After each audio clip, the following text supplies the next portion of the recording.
Well, okay, so that was interesting. Didn't I thought was going to be more of a difference with the factory air filter or factory air filter there.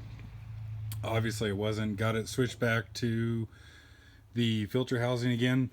All the piping hooked up and all that. All the piping. There's fucking two hoses. But so yeah, so you can sort of see it better now that this is a cover that goes in here. Um, and where the hell do I have? Oh yeah, I got part numbers written down for that kind of stuff. I'll show those here in a second. Um, Obviously, if you're doing some testing like this, you should really only be changing one thing at a time. And the way that I had the factory air filter hooked up in here with it just sitting on there, I didn't have the stud coming through the throttle body, and I didn't have the plastic top cover on, which, by the way, it has like maintenance recommendations in the top cover, but obviously didn't have the top cover on because I had the filter minder hooked up to this guy here. And this is actually a specific fitting, like it's 1/8 inch MBT on both sides, but it's not a straight through, or it's it's not drilled out all the way like it normally is. There's a really freaking tiny hole right there, and a little like centered bronze filter in there. And these plastic housings have their own little filter in, like, molded into the housing as well. So changing a couple different things there. I use obviously the same filter minder, but that wasn't as close of a comparison as I was hoping for. And I don't know, maybe having not having the stud come through here and not having that filter pushed down properly, maybe it was sucking some air through here. Fuck, I don't know. But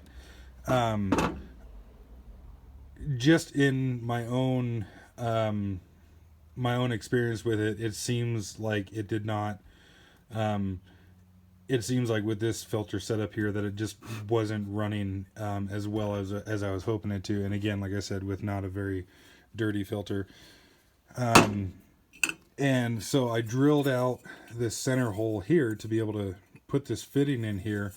So I can't really use that anymore with the stud that's supposed to go through the throttle body. Maybe I'll get another one of those plates at some time and actually completely revert it back to the way it is factory and redo the test again.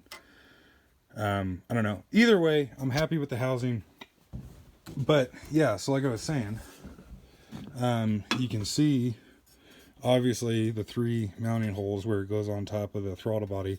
This here is where that crankcase vent filter goes through this plate here, and then these 2 holes are where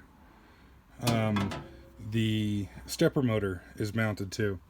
And yeah, so these are normally open, and it normally allows air to blow up through here from the cold side of the cooling fan. It's not like it blows hot air after it's gone through the cylinders. It blows cold air from the cooling fan up through there. And you can actually see on the little piece of foam, like that's where one of those lines up, and this little spot right here is where one of those lines up. So the filter would have been mounted in there like so. See, it lines up there, lines up there. Anyways,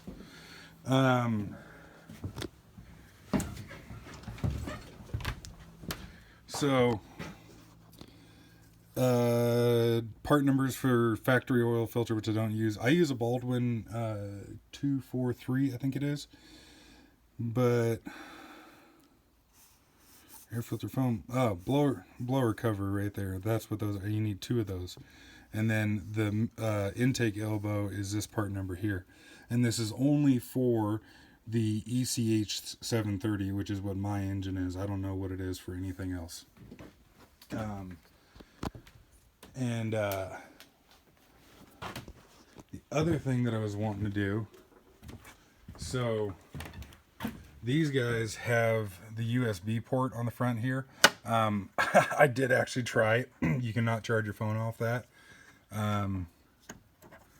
What it is there for is for sticking a USB thumb drive in there so that you can update the software programs and everything, and also so you can download the summary file. And so you stick in a USB thumb drive, and in the case of this one, it's got the little blinking light on the end of it. And once it quits blinking, like so, then it has downloaded the summary file. And get my computer going here. I guess I probably should have been ready, but you know, takes fun out of it, I guess. So, oh, actually that read the screen pretty good. So I don't know what a lot of this is. I have really no freaking clue whatsoever, but you can see right here, right now it's got 242 hours, 50 minutes, and 40 seconds. I don't know that it needs to be that precise, but hey, it's there. And then this is kind of interesting. So it has counters for all the different things that you do with it. So on this one, it's got 8,100 whatever arc strikes for a total arc on time, like when you're actually welding, of 36 hours, so on and so forth. But you can see here, max power 145, and check remote. So I've seen obviously the max power show up because it was just in the video there, and I've also seen the check remote code pop up. The other one here, the IGBT1 open and the SW blend, I don't know. I've never seen those. I called Miller about that a while back. They said that sometimes they will trip codes at the factory, I guess, just to make sure that everything's working. And that if these numbers don't increase, which they haven't in the time that I've owned it, to not worry about it.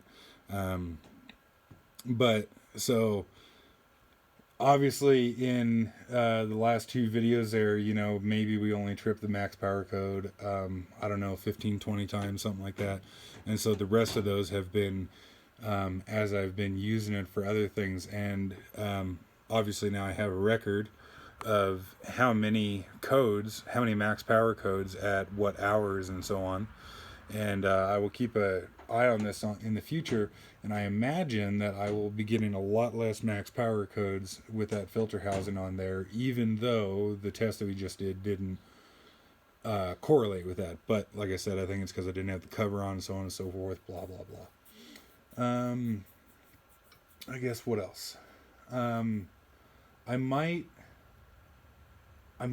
do some testing on the XL power and the standard outlet, hook up the kilowatt meter, and see if the voltage sags or anything like that. Because like I said, I've noticed a difference in my own use of it between running grinders, air compressor, mag drills, whatever, on the XO power and the standard outlet. It's not much of a difference, mind you, but there is certainly some difference there.